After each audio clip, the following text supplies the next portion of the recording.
আসসালামু আলাইকুম সবাইকে। আজকের প্রতিবেদনে আমরা কথা বলবো আসন্ন আলোচিত cinema Prince once upon A time in Dhaka নিয়ে। মেগাস্টার শাকিব খানের নতুন এই ছবি নিয়ে ইতিমধ্যে ভক্তদের মাঝে দারুণ আগ্রহ তৈরি হয়েছে। ছবির অফিসিয়াল পোস্টারে ধরা দিয়েছে সিনেমাটির ভয়ঙ্কর আবহ। দেখা যাচ্ছে শাকিব খান দাঁড়িয়ে আছেন পিঠ দর্শকের দিকে, দুহাতে জড়িয়ে ধরা বন্দুক আর তার চারপাশে তাক করা অসংখ্য অস্ত্র। পেছনে ভেসে উঠেছে ঢাকা শহরের নামগুলো: উত্তরা, মোহাম্মদপুর, কারওয়ান বাজার, গাবতলী থেকে শুরু করে গ্যান্ডারিয়া পর্যন্ত।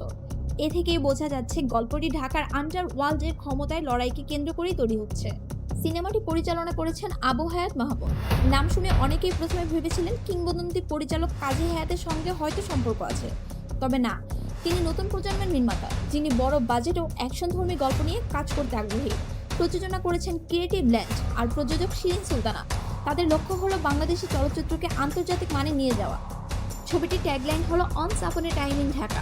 নাম শুনেই বোঝা যায় এটি একটি গ্যাংস্টার ড্রামা। ঢাকার আন্ডারওয়ার্ল্ড, রাজনীতি আর ক্ষমতা দখলের গল্পই হবে সিনেমার মূল উপজীব্য।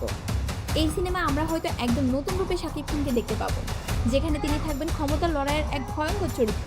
ইতিমধ্যেই ইউটিউব ও সোশ্যাল মিডিয়া ভক্তরা আলোচনা শুরু করে দিয়েছে। কেউ বলছেন এটাও হতে যাচ্ছে শাকিব খানের ক্যারিয়ারের সবচেয়ে বড় গ্যাংস্টার চরিত্র।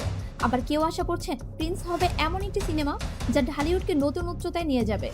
বিশেষ করে সাকিবিয়ানরা দারুণ উচ্ছ্বাস প্রকাশ করছেন। তাদের ভাষায় এই সিনেমায় প্রমাণ করবে কেন শাকিব খান এখনো ঢালিউডের মেগাস্টার। অনেকে আবার মুক্তির আগেই ছবিটিকে ব্লকবাস্টার আখ্যা দিচ্ছেন। কেউ কেউ আবার বলছেন ছবিটি তুফান বরবাদ কেউ ছাড়িয়ে যেতে পারে। সবশেষে বলা যায় প্রিন্স শুধু একটি সিনেমায় নয়, বরং এটি হতে পারে ঢালিউডের জন্য নতুন এক মাইলফলক। ছবিটি মুক্তি পাবে 2026 সালের রোজার ঈদে। এখন শুধু অপেক্ষা, শুটিং শুরু আর বড় পর্দায় সেই জাদুকরী মুহূর্তে। আজ এই পর্যন্তই। এরকম আরো অনেক মুভির আপডেট পেতে হলে আমাদের চ্যানেলটি সাবস্ক্রাইব করে পাশে থাকুন।